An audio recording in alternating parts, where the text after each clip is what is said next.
Tell people all the time that if you had no preconception of what to do at death, none at all, and I approached you and a funeral home approached you and a crematory approached you, we'd get everybody's business because there's no reason to do anything else.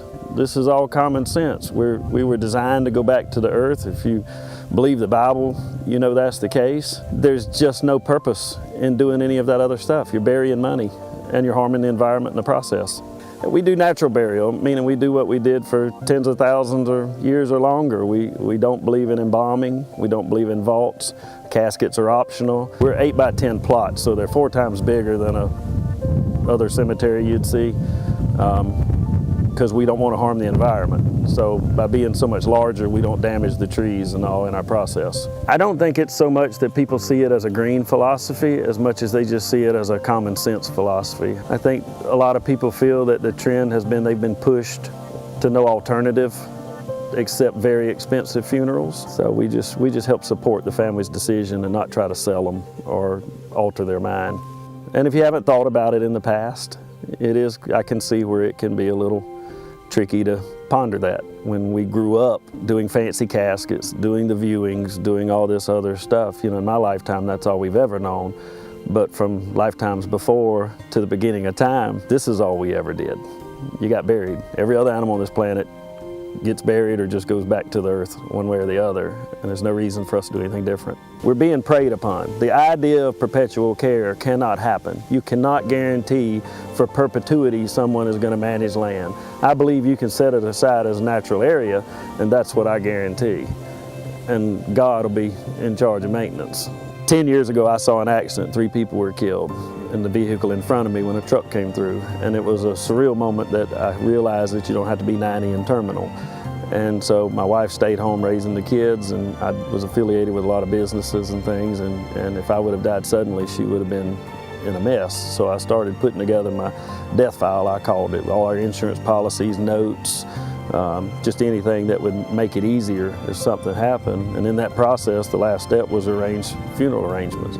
So I knew I had those plots, but there was still almost $4,000 of fees after the plots were already paid for, of vaults and bronze markers and all the stuff they were requiring. And it just always made sense to me to just be buried.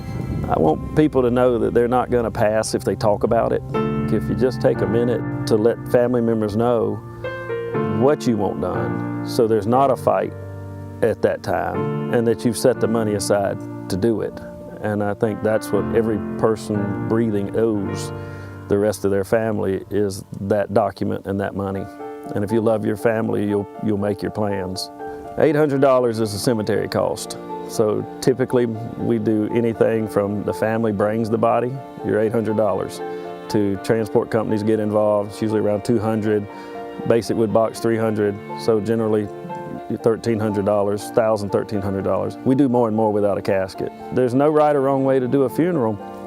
It depends on your emotional needs, it depends on your financial needs, and we take great pride in trying to encourage people to do what's in the family's best interest. Once they've been out here for a service, I mean, you can see, you don't hear the traffic, it's very peaceful. There's just no reason not to do this. I just happen to be really cheap. I think one of my favorite stories was meeting a man that had a $10,000 life insurance policy, and he basically found out he couldn't get buried for that price in other cemeteries and funeral homes and all. And when he left here, he had his $1,300 plan, and his family was able to take an $8,700 vacation. He went from crying that he couldn't afford, that he was going to leave them debt, to he could die and give them the trip of their lifetime. This makes sense. It's financially better, it's environmentally better. There's just no reason not to be naturally buried. The only thing that makes more sense is to be buried on your land. I tell people that all the time. If you can be buried on your land, do it. If you can't, be buried on mine. And I really almost regret the term green burial. I wish I'd have gone with something maybe like natural burial, because again, it's just common sense that we aren't immortal. We are going to go back to this earth, and I don't care what you spend on a vault and embalming and caskets, there will be a day that all of that's going to collapse and decompose too, and I'm just a whole lot faster.